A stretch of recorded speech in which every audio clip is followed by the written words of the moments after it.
A metade sul do estado conseguiu eleger um deputado federal, o vereador de Pelotas, Daniel Tzerziak, acho que é assim, Tzerziak Duarte, candidato pelo PSDB, conquistou mais de 74 mil votos. Agora vamos facilitar. Ele é conhecido como Daniel da TV, trabalhou como repórter da sucursal da RBS TV em Pelotas e hoje é vereador na cidade, por isso a gente vai saudar agora. Seja bem-vindo, deputado. Obrigado, Luiz Gustavo. Obrigado a quem nos acompanha aí na Ubra TV, Conexão RS. Quero te agradecer o espaço, a oportunidade de falar aí, porque é um momento de comemoração para todo o Estado pela renovação que nós tivemos aí na política, na Câmara dos Deputados, né? E a nossa região sul, eu que sou da Zona Sul, me orgulho muito de defender os interesses e as pautas de todo o Estado, mas de forma muito especial a Zona Sul, que há 16 anos não conseguia eleger um deputado federal.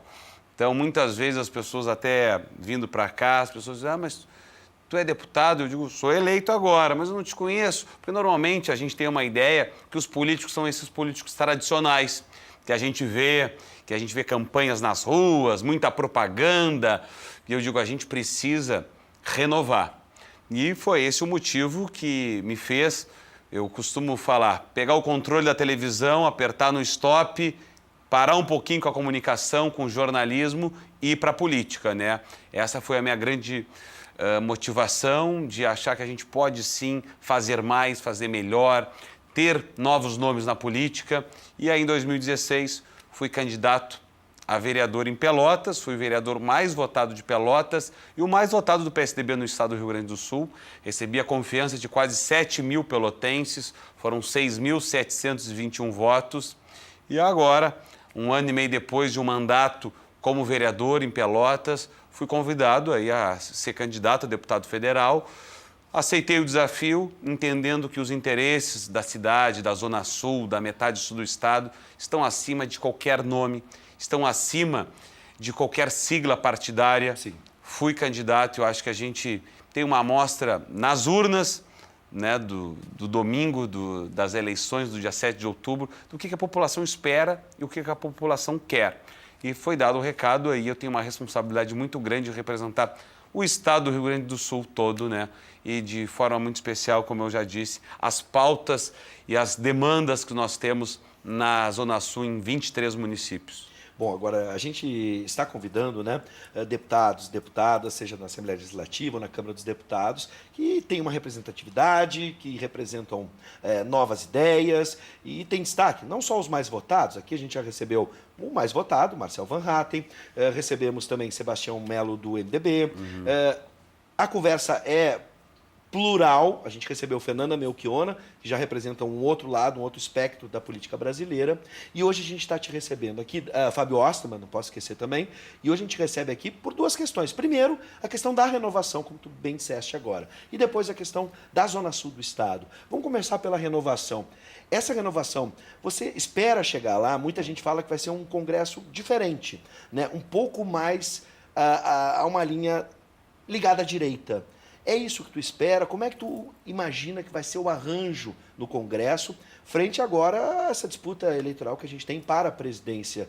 O que tu espera? Não só trabalhar pelo Rio Grande do Sul, mas também como é que vai ser a tua posição dentro da Câmara, nessas questões que a gente vê envolvendo disputas ideológicas, nas questões sobre conservadorismo ou não, enfim, como é que tu te enquadra dentro? Eu digo, a renovação ela não pode ser só no nome, ela tem que ser no nome e no sobrenome. Muitas vezes nós tivemos aí 51% da nossa Câmara dos Deputados nova, né? No Rio Grande do Sul nós somos 12 novos deputados federais. Eu acredito que a gente precisa ter novas convicções, enxergar a política de outra forma, né?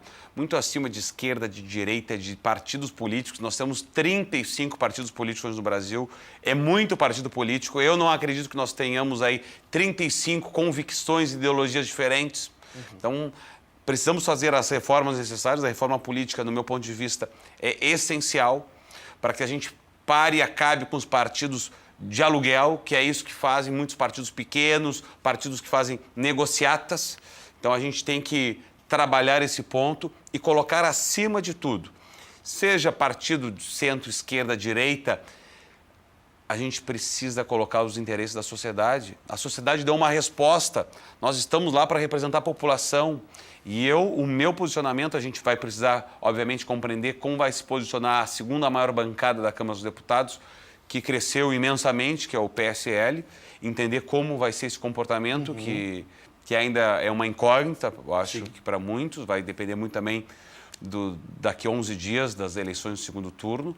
Mas a minha convicção é essa, de que independente de partidos políticos, independente de ideologias, eu tenho as minhas convicções, são elas que eu coloquei na rua durante os 45 dias de campanha e são por elas que eu vou lutar e vou acreditar aí durante os 4 anos de mandato. Sim. Então a gente precisa ter isso muito claro, né? Partido político existe, faz parte do nosso processo, mas a gente tem que entender que muitas vezes tem muitas pessoas integrantes dos partidos políticos, eu digo isso sem medo de errar e com toda a tranquilidade, Luiz Gustavo, inclusive no meu partido político tem pessoas que não me representam, né? Assim como tem no grupo de amigos, assim como tem muitas vezes na família da gente, pessoas que a gente não tem aí uma afinidade e uma sintonia. Existem também nos partidos políticos a mesma situação. Bom, falando sobre isso, o PSDB manteve uma neutralidade no pleito federal. Qual a posição do senhor na disputa? Haddad ou Bolsonaro? Porque fico imaginando, em um determinado momento, que se Bolsonaro for eleito, tu farias de uma ideia inicial parte de uma base. Caso o Haddad for eleito, uma oposição. Mas pelo que eu estou ouvindo da tua manifestação, tu primeiro vai chegar lá, vai se posicionar fora o partido para poder entender como as coisas vão funcionar. Não, há um apoio explícito já a Bolsonaro ou Haddad? O meu partido, a nível nacional, manteve a neutralidade, né? O Geraldo Alckmin não foi para o segundo turno, se manteve neutro. O partido aqui, a nível estadual, que está no segundo turno, Sim, com o ex-prefeito de Pelotas, que aproveita aqui a oportunidade, fez uma gestão na cidade, deu uma nova cara para Pelotas, transformou a cidade, né? Está apoiando o Bolsonaro no segundo turno. O que eu tenho dito para as pessoas, e digo isso para ti, Luiz Gustavo, e para todos os telespectadores aqui da Ubra TV. Eu não votei no primeiro turno nem no Haddad e nem no Bolsonaro. Não eram os meus candidatos. Nenhum dos dois me representam. E, né, nem Haddad e nem Bolsonaro. Nesse segundo turno, eu não quero ver o PT de volta. Nós já temos o exemplo do que foi o governo PT ao longo dos anos. Então, o meu voto, e não faço campanha, mas eu digo quando sou questionado e perguntado, voto, né, no Bolsonaro por acreditar justamente que a gente precisa ter um novo momento no Brasil, sim, que a gente precisa ter uma nova liderança, por mais que não seja o candidato ideal, não é o candidato dos sonhos, né? Deixo isso muito claro, porque se fosse o candidato ideal, eu já teria votado nele no primeiro turno. Então... dá para imaginar uma posição, caso o Bolsonaro ganhe, uma posição às vezes contrária a essa Exatamente. base. Não é porque o meu voto no segundo turno vai ser no Bolsonaro que eu estou dando uma carta em branco para ele, né, apoiando 100%. Pelo contrário, tem vários pontos que discordo e discordo muito do que ele diz, mas a gente precisa fazer uma escolha. Sim. Né? E parar de ficar em cima do muro. Então, a minha escolha justamente é essa, em votar no segundo turno no Bolsonaro, por mais que tenhamos muitas divergências. Mas a política é assim. Nós temos divergências, mas a gente resolve essas situações e ocasiões através do diálogo, através da conversa. Política é projeto. Projeto através de conversa, de diálogo e de um entendimento, colocando sempre em primeiro lugar a coletividade. Bom, falando em projeto e agora para o Estado, o senhor é um grande apoiador do candidato ao governo do Estado, Eduardo Leite, que é do seu partido. Muitos dizem que os projetos são semelhantes. E, afinal de contas, o PSDB, grande parte do governo Sartori, esteve na sua base.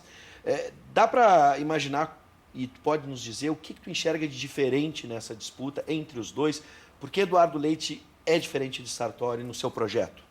Luiz Gustavo, quem conhece Pelotas... Quem visita Pelotas vai saber do que eu estou dizendo. Pelotas, em 4 anos, na gestão do Eduardo Leite, se transformou. Pelotas tem uma nova cara hoje. As pessoas sabem que tem muitos problemas na cidade, mas reconhecem que tem um novo rumo, que tem um astral diferente. As coisas começam a acontecer. Pelotas tem solução. Um exemplo está dado nas urnas. O Eduardo teve no primeiro turno 70% dos votos em Pelotas. Mais do que isso, o PSDB em Pelotas, a partir da gestão dele como prefeito, elegeu em primeiro turno, em 2016, a Paula, né, com mais de 112 mil votos. Primeira mulher prefeita de Pelotas, que era vice-prefeita do Eduardo Leite. Né? Elegemos 4 vereadores, inclusive eu fui o vereador mais votado do partido e da cidade de Pelotas. Né? Nós temos hoje a maior bancada na Câmara de Vereadores. 2 anos depois da eleição de 2016, nós temos aí um deputado estadual eleito de Pelotas, que é o Viana, meu colega vereador, que é do PSDB, e nós temos aí a minha conquista na Câmara dos Deputados também do PSDB. O que eu quero dizer com isso? Pelotas é uma prova de que é uma cidade grande, mas é a 9ª em arrecadação e economia. O Eduardo conseguiu, com poucos recursos, transformar, ampliar unidades de saúde, melhorar a infraestrutura da cidade, ampliar o número de vagas em escolas infantil. A cidade consegue entender isso. Eu costumo dizer e dar o exemplo muito do copo meio cheio de água, assim, pela metade. Tem gente que enxerga o copo meio vazio, tem gente que enxerga o copo meio cheio, né? Eu costumo dizer isso. Nós temos em Pelotas um novo caminho, um novo sentido. A prefeita Paula dá seguimento a isso. Eu tenho certeza, o Eduardo tem disposição, está preparado, qualificado, estudou, foi buscar fazer um aperfeiçoamento, né? Muito mais do que isso, tem experiência de gestão, mostra que a gente precisa, mesmo com pouco, fazer mais, com poucos recursos, mostrar que é necessário sim evoluir. E eu tenho certeza, sem sombra de dúvidas, que o Eduardo vai ser um governador que o Rio Grande precisa e merece há muitos anos, né? Com muito dinamismo, com muita qualificação. Porque não é só chegar lá e ser governador e passar os 4 anos, né, tentando fazer algo. Ele, logo no início, com muita vontade, com muita disposição, sabe como fazer, já fez, mostrou que tem potencial para isso. E Pelotas deu o resultado nas urnas, né, com a vitória dele Sim. em 70% dos votos. Então, acho que o diferencial dele é esse, em relação ao Sartori, que teve um governo aí lento, parado, demorado, né, que demorou para agir, que não dá resultado, que as pessoas, a gente vê, é geral, né, um sentimento de que, o Eduardo não, o Eduardo é para frente, pensa para frente, sabe fazer gestão e se qualificou para isso. Bom, agora vamos para a região sul do estado, mas não vamos esquecer o estado como um todo. Eu vou começar pela região sul e depois a gente expande para a crise que temos no estado e como o deputado pode ajudar lá em Brasília a gente superar essa crise. Mas primeiro a região sul. A gente sabe que a região sul, comparado, por exemplo, à região norte do estado, ainda carece de infraestrutura. A gente tem, por exemplo, a BR que tanto se luta para que ela seja duplicada, para que avance. Como é que a gente pode entender? Faltava uma representatividade, tu disseste que fazia anos que a gente não tinha um deputado federal ligado à região sul. Como é que tu pretende ajudar, pelo menos os teus primeiros passos, né, dentro da Câmara, para que tu possa ajudar a região sul? Por exemplo, a BR é uma das atividades, a 116, que pode ser uma das tuas plataformas de mandato? Luiz Gustavo, é prioridade número 1, é BR-116. Eu estava em Brasília ontem, inclusive, numa reunião com a bancada gaúcha. Não tenho direito a voto, fui convidado a participar justamente de emendas impositivas da bancada gaúcha para destinar aí para os municípios do nosso estado. E era muito a questão da infraestrutura e a questão da saúde. Sim. E eu sempre digo, a infraestrutura é fundamental. Eu defendo com unhas e dentes que a gente precisa concluir a duplicação da BR-116 de Guaíba a Pelotas. Essa obra começou em 2012, era para ser concluída em 2015. Nós estamos em 2018, a gente não tem previsão ainda de término dessa obra. Faltam ainda 550 milhões de reais para que esse trecho entre Pelotas e Guaíba seja concluído. A gente precisa trabalhar muito. Há 16 anos nós não tínhamos um deputado que fosse identificado com a região sul. Muitas vezes quando a gente fala, e isso é uma comparação que a gente precisa se espelhar em outras regiões do estado, a região da Serra, a região norte, regiões que estão mais desenvolvidas e que têm mais força política ao longo dos anos, né? E nós ficamos lá abandonados politicamente na metade sul, na zona sul, sem representatividade em Brasília. E a gente sabe, as decisões que mudam as nossas vidas acontecem no Congresso, acontece em Brasília. Por isso a gente precisa estar lá para lutar para que isso mude. Então a BR-116 é a bandeira. E eu digo, e não é nada contra a nova Ponte do Guaíba ou contra qualquer outra obra estruturante do Estado, mas é na BR-116 que as pessoas estão morrendo. Ninguém morre na Ponte do Guaíba, as pessoas morrem na BR-116 numa pista simples. E os acidentes, infelizmente, não param de acontecer. E a gente precisa alertar o governo federal que temos que dar prioridade para a 116 ser concluída o mais breve possível. Sim. Tem partes e trechos, porque a obra foi dividida em 9 lotes, e tem trechos que falta só a última parte, a última camada, e fazer a sinalização e liberar o quanto antes. Que libere, não precisa, eu estou aqui e defendi isso ontem nessa reunião da bancada gaúcha, que não vamos liberar então a pista todo o trecho, mas integral, mas vamos liberando conforme vai ficando pronto, porque são empresas que ganharam a licitação diferentes, então vamos liberando lotes assim que forem concluídos. É importante, e digo, não são só as pessoas que estão morrendo na BR-116, a nossa economia também está morrendo. Hoje, 80% do que sai do nosso estado, do Rio Grande do Sul, sai pelo Porto de Rio Grande. Sim. E para chegar lá tem toda essa obra. Então, quando a gente fala em geração de emprego, quando a gente fala em melhorar as condições de atrair indústrias para a Zona Sul, para atrair indústrias para Pelotas e para todas as cidades da volta, a gente fala em infraestrutura. A gente está falando da BR-116, que precisa ser duplicada o quanto antes. Nesse caso, falando em infraestrutura e incentivo para o desenvolvimento econômico do Estado, o que mais o deputado pode fazer, ou pelo menos imagina que pode fazer, nesse primeiro momento, num curto ou médio espaço de tempo, para ajudar o Rio Grande do Sul a sair dessa crise? Afinal de contas, se for eleito, Eduardo Leite vai enfrentar essa crise já de início. Eu digo, ninguém pega um empresário pelo braço e diz, vem investir no Rio Grande do Sul, vem investir em Pelotas. Por que um empresário vai querer investir em se instalar no Rio Grande do Sul ou em Pelotas, se ele já olhar para Pelotas e diz, mas para chegar em Pelotas tem que pegar uma BR-116 pista simples. Eu não, vou me instalar em outra região do estado. No Rio Grande do Sul é a mesma coisa, nós temos que ter a iniciativa, que o Eduardo já mostrou isso em debates, em entrevistas, em propagandas, em eleitorais, de que temos que diminuir a burocracia, trazer esse empresário para investir no Rio Grande do Sul, trazer emprego para cá. Nós estamos perdendo para outros estados vizinhos nossos. E é uma comparação, sim, nós estamos perdendo para o Paraná, para Santa Catarina. Nós temos que atrair essas indústrias, essas empresas para o Rio Grande do Sul. Então, eu tenho esse compromisso junto com o Eduardo, porque é um projeto, é uma engrenagem, né? Nada a gente faz sozinho, né? A gente precisa ter um projeto de governo, e o meu projeto é o projeto junto com o Eduardo, né? É um projeto junto com os deputados estaduais que formam essa aliança, porque a gente precisa também ter esse entendimento de que a gente precisa ter outras pessoas que possam apoiar. Então, o primeiro passo, te respondendo, Gustavo, sendo bem objetivo, como jornalista que somos, né, a gente precisa ter esse primeiro impacto de diminuir a burocracia, trazer, criar um ambiente favorável. Criar um ambiente favorável para que essas indústrias possam instalar aqui.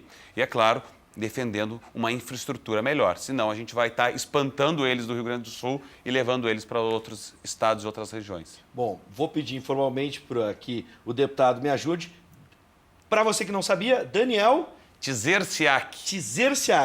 Muito mais fácil, a gente conhece um pouco mais hoje. Já agradecendo por aceitar o nosso convite, vir lá da Zona Sul do Estado, enfrentar a BR-116 para vir conversar com a gente. Daniel da TV, seja bem-vindo. E como disse a todos os candidatos, né, agora já eleitos, deputados, seja na Assembleia Legislativa, na Câmara de Deputados, um bom mandato, uma boa sorte na sua trajetória. Obrigado, Luiz Gustavo. Estou à disposição sempre da Ubra TV, sempre quiserem, aí estou a partir do ano que vem, 1º de fevereiro, como deputado federal do Estado do Rio Grande do Sul, lutando e defendendo o nosso Estado, trabalhando para o nosso desenvolvimento, para que as pessoas aqui possam ter uma qualidade de vida melhor. Esse é o nosso papel lá. Nós somos porta-vozes aí do Estado do Rio Grande do Sul e tenho a certeza que nós teremos um governador que vai nos representar muito bem e que vai trabalhar muito bem para a nossa região, para o nosso estado melhorar e avançar. Mais uma vez, obrigado, Luiz Gustavo. Seja sempre bem-vindo.